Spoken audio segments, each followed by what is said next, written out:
4:12 a.m., December 1984. Gravesend, Brooklyn. The city is a tomb of gray slush and frozen secrets. Most of the neighborhood is asleep, but in the basement of a nondescript brick house on Ocean Parkway, the silence is about to be murdered. They didn't come for the drugs, they didn't come for the guns, they came for the ink. The FBI had been chasing shadows for a decade. They had wiretapped the social clubs, followed the Cadillacs to the shore, and flipped the low-level soldiers. But the bosses always walked. Why? Because the Mafia's greatest weapon isn't a silver-plated .45, it's the absence of a paper trail. Omerta isn't just a code of silence, it's a commitment to being invisible in the eyes of the law. But tonight, the invisibility cloak is being shredded. Underneath a loose floorboard, tucked behind a boiler that hasn't worked since the Nixon administration, lies a small, black, leather-bound notebook. It's unassuming. It looks like a plumber's log or a grocery list. But inside these pages, written in the precise, cramped cursive of a man who feared God but loved math, is the entire organizational chart of the Lucchese Crime Family. Every tribute paid, every bribe delivered to a precinct captain, every hit financed. This isn't just a book. It's a death warrant for a century-old dynasty. Welcome back to the vault. Pull your chair into the light. This file, this one is different. We usually talk about the men who held the guns, the Gottis, the Genoveses, the Castellanos. But tonight, we talk about the man who held the pen. In the archives of the American underworld, there is a recurring nightmare. It's the nightmare of the paper trail. For 100 years, the Cosa Nostra thrived because it was a ghost. You couldn't prosecute a ghost. You couldn't put a handshake in a jail cell. But human nature is a funny thing. Even the most ruthless killers want to know they're being paid what they're owed. They want to know the books are balanced. And in the Lucchese family, the man trusted to keep those books was a man who took his job too seriously. Tonight, we analyze the contents of the most dangerous book in New York history. We look at the names, the numbers, and the psychological breakdown of the man who chose the ledger over his life. This is the truth behind the Hollywood myths. This is the file of the secret ledger. Meet Anthony "Buddy" Luongo. He wasn't a made man in the way you see in the movies. He didn't have the swagger of a street boss or the expensive silk suits of a don. To his neighbors in Queens, he was a quiet bookkeeper, a man who paid his taxes, mowed his lawn, and never caused a stir. But Buddy had a gift. He could see the architecture of money. He understood that a criminal empire is just a corporation with a higher mortality rate. When Anthony "Tony Ducks" Corallo, the boss of the Lucchese family, needed someone to manage the tribute, he didn't pick a hitman. He picked Buddy. Buddy's job was simple: track the tax. Every gambling den in East Harlem, every construction site in Manhattan, every garment factory in Brooklyn paid a percentage to the family. Corallo didn't trust his memory and he didn't trust his capos. He wanted a record, but he gave Buddy one rule: write it down, then burn it. Buddy Luongo obeyed the first half of that order. He wrote everything down, but he couldn't bring himself to do the second. He was a man of order.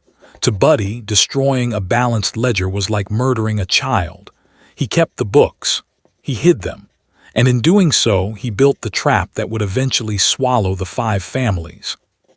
To understand why the ledger was so explosive, you have to understand the New York of 1984. This wasn't the sanitized, tourist-friendly city of today. This was a city built on the mafia tax. The Lucchese family didn't just control the rackets, they controlled the infrastructure. If you wanted to pour concrete for a new skyscraper, you paid the Luccheses. If you wanted to move a truck in the garment district, you paid the Luccheses. If you wanted to run a union at JFK Airport, you answered to Tony Ducks Corallo. Buddy's ledger recorded it all. It listed Christmas bonuses for police captains. It listed consulting fees for city council members. It proved that the mafia wasn't just a parasite on the city, it was the nervous system. The FBI had plenty of hearsay. They had informants who said, "I heard he's the boss." But the ledger was hard evidence. It had dates, it had dollar amounts, it had names like the Chin, the Bull, and the Pope. It was a map of a stolen city, and the FBI finally had the key. Why did he keep it? This is the question that keeps the Vault's researchers up at night. Buddy Luongo knew the rules. He knew that if Tony Ducks found out he was keeping a permanent record, he'd be buried in a landfill before the ink was dry. Psychologists who analyze the mafia call it the narcissism of the underworld. Even the quiet ones want to be remembered. Buddy wasn't just a bookkeeper, he was a historian. He was documenting a secret world that he knew would eventually vanish. But there's a darker theory. Buddy knew the end was coming. He saw the RICO Act beginning to tear at the edges of the 5 families. He kept the ledger as an insurance policy. He thought that if the FBI ever knocked on his door, those pages would be his get-out-of-jail-free card. He underestimated the Bureau, and he underestimated the bloodlust of the men he worked for. In the Mafia, an insurance policy is just a reason for your beneficiaries to kill you faster. The ledger didn't just hurt the Luccheses. It triggered the nuclear option of the Justice Department, the Mafia Commission Trial. For decades, the FBI had tried to prove that the 5 families, the Genovese, Gambino, Lucchese, Colombo, and Bonanno, were a single coordinated criminal enterprise governed by a commission. The bosses laughed at the idea. "There is no mafia," they told the press. "It's just a social club." Then came the ledger. Buddy's notes detailed the sit-downs between Tony Ducks Corallo and Paul Castellano. It recorded the votes taken by the commission to approve hits and territory changes. It transformed a theory into a fact. Rudy Giuliani, the young prosecutor at the time, used the ledger like a scalpel. He didn't just want to arrest a soldier. He wanted to decapitate the entire organization. For the first time in American history, the heads of all 5 families were indicted at once. And it all started with Buddy's refusal to burn his homework. What happened to Buddy? The archives are cold on this point. Shortly after the FBI secured the ledger, Buddy Luongo disappeared. He didn't make it to the witness stand. He didn't get his witness protection. The Lucchese family realized there was a leak before the indictment was even unsealed. They didn't know the FBI had the book yet, but they knew Buddy was acting nervous. In the world of the Cosa Nostra, nervous is a terminal diagnosis. They say Buddy was taken for a one-way ride to the Jersey Meadowlands. No grave was ever found. No body was ever recovered. Buddy Luongo became exactly what he had spent his life trying to avoid being, a ghost. But his ledger remained. It was his voice from beyond the grave, testifying against the men who had erased him. The result was a massacre. Using the information in the ledger, the FBI launched over 50 simultaneous raids across 3 states. Over 100 made men were arrested. Tony Ducks Corallo, 100 years. Christopher Christie Tick Fornari, 100 years. Salvatore Tom Mix Santoro, 100 years. The Lucchese family was effectively dismantled in a single afternoon.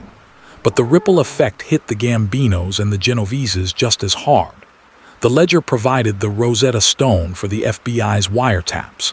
Now, when they heard a boss say, "Tell the guy to do the thing," they could look at Buddy's book and know exactly who the guy was and what the thing cost. The era of the prestige mafia ended with that ledger. The bosses realized they could no longer trust their bookkeepers. They could no longer trust their records. The secret ledger forced the mafia back into the shadows, but by then, the shadows were already full of FBI agents. Every file in this vault has a moral. Usually, it's about greed or betrayal. But the file of Buddy Luongo is about the power of the truth. Buddy thought he was keeping a record of money. He didn't realize he was keeping a record of an ending. The mafia survived for a century on the myth of the gentleman's handshake. But the ledger proved that even the most powerful men in the world are just numbers on a page. And when those numbers don't add up, the house always wins. The Lucchese empire fell because one man couldn't bring himself to destroy his work. Buddy Luongo is gone, but his ink remains etched into the history of this city. The vault never forgets, and the ledger is never truly closed.